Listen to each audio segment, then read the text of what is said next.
Hello, kamusta po kayong lahat dyan? Sana po ay okay kayo. Sana supportahan niyo po itong aking YouTube channel. At ito, meron po tayong bagong upload. Sana i-share niyo po, like and share niyo po. At salamat po sa inyong lahat. God bless.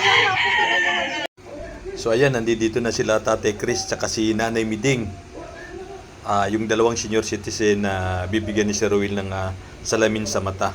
At yan makikita nyo, nahirapan si Nanay ni Bibing mag-ano sa sumampa sa hagdan. At paano yun, na makasampa ang ganda na ho ng ngiti nung dalawang beneficiary. So ayan, punta na tayo sa optical clinic. Kaya na sila. Pasok na tayo para makakuha na sila ng salaming na akma sa kanilang mga mata. Isang 74 years old po si Tatay Chris at isang 84 years old naman po si Nanay Miding. So sila po yung dalawang senior citizen na bibigyan ng salamin ni Sir Ruel. So ito na, sinusukatan na, chinecheck na yung mata ni Tatay Chris para makita kung ano yung grado.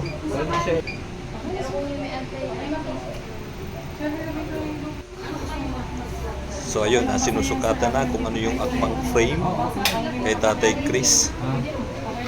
So ayan, inaano niya kung ano yung saan komportable siya. So waiting na kami. At yun na, tinawag natin Tatay Chris sa loob, tapos labas na siya. So merienda muna kami. Merienda ko muna sila. Okay, so ayan, nandito na tayo sa bahay ni Tatay Chris, yung senior citizen na nag-request kay Sir Will lipat ng tawag to salamin sa mata kasi yung salamin niya outdated na nung year 2001, 2000 ano ba yun? 21 ba yun, ma? Oo, Yung salamin nyo na dati. So ayun, yung dati ko, 2010 lang yun. 2010 pa yun. 2010 pa? Oo. Ang tagal pa pala, 2000, akala ko 2020, 26 na ngayon eh. Almost 16 years dati, 16 years ago na yung salamin. Isira-sira na, outdated niya. So ayun, nag-request nga si Tatay Chris kay Sir Will lipat ng salamin. Ngayon, naibigay na yung salamin kay Tatay Chris at ito na nga, napagawa na at the same time, at nakuha na rin kagad yung salamin nila ni Tatay Chris at ito suot-suot na nga ni Tatay Chris at yun, ano bang masasabi nyo na ngayon Tatay Chris sa bagong salamin ni... Salamat sa tulong ng pagpapasalamin sa amin, sa akin. Kumusta yung tawag dito, yung paningin nyo na yung kumpara nung lumang salamin ninyo? Ito, mabutit, maliwanag na. Maliwanag na ang buhay. Maliwanag na ang buhay kasi yung dati, imagine mo, 16 years ago pa yung salamin niya. So, ang dami ng kwento nung salamin na yun. Nagkabaklas-baklas na yung mga glass noon. Tawag dito, dinikitan, binalik sa dati para Hindi mapalit-palitan eh. Ngayon na ay napalitan. Kaya, yun ito pa. na. Ayan na. At yun nga, siyempre, Tatay Chris, unang-una, nagpapasalamat po ko sa tiwala po ninyo. At siyempre, nagpapasalamat po ko kay Sir Will Lipat, kay Ma'am Luz Lipat, at sa buong pamilya niya na nagbigay ng assistant para mapasalaminan po kayo. Maraming salamat sa tiwala. Maraming siyempre tiwala kay kila Sir Will Lipat at kay Ma'am Luz sa buong pamilya. Ngayon, anong maano nyo, Kuya Chris? Maraming salamat din sa pagpapa-unlock sa amin na magkaroon kami ng salamin. So yun, ito na yung salamin. Shoutout sa Tagawan Linaw ng Naik Cavite. Medyo okay na ho tayo sa kanila. At yun nga, meron pang sukli doon sa budget para sa salamin ninyo.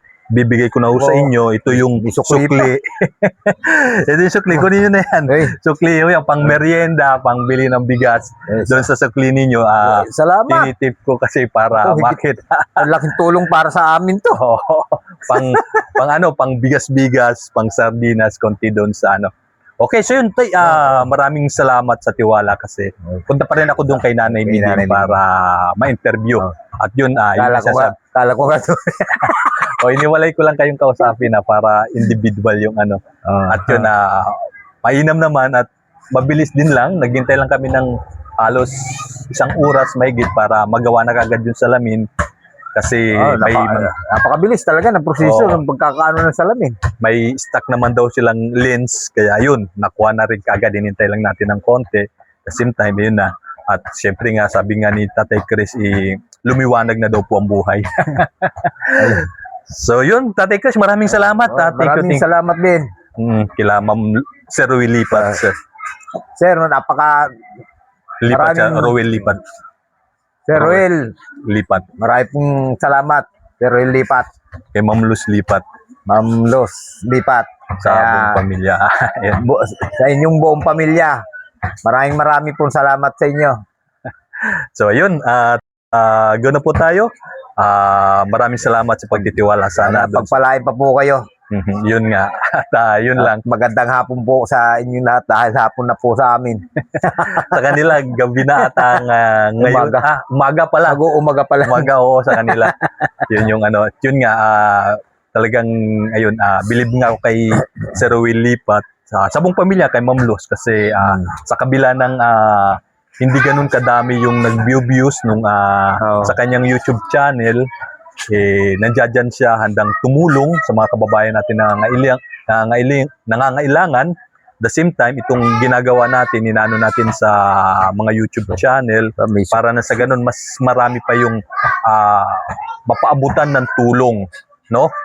At makikita rin naman natin, walang kita si Sir Ruel. So sariling pera niya yung ibinibigay sa mga kababayan natin na nangangailangan ng tulong. Kasi ang baba nga ng views niya, mga 100 plus, hindi K ha, 100 lang.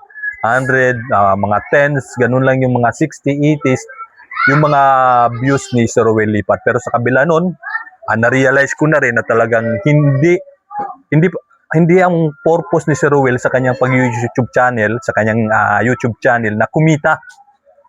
Hindi pa doon. Ang ano niya talaga dito, makatulong sa kapwa.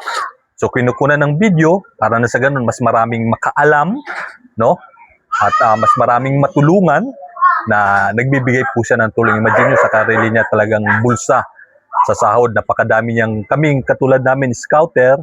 So isa ako doon sa scouter ni Sir Ruel, no, na pumupunta para alamin yung mga kababayan natin na karapat dapat po silang tulungan. Ilan na po yung pamilya, bali sa akin 3 sa ibang kasamahan ko. So malaki rin ho talaga yung ano. At yun nga, inulit ko, hindi ang purpose ni Sir Ruel na kumita sa kanyang pag-YouTube channel, kundi makatulong para mas maraming makaalam. Kasi buong Pilipinas po, sa mga probinsya, kung saan-saan, may Samar, may Mindanao, may Pangasinan, so may Visayas, may Ilocos, lahat ng probinsya na nabibigyan ng assistant ni Sir Ruel. Hindi man ganun kalaki. May Iloilo. Pinaghahati-hati niya para nang sa ganun mapaabutan. Pero yun na nga, salamat sa inyo pong mag-asawa dahil napakabuti po ninyong dalawa, ng buong pamilya po ninyo. Thank you po.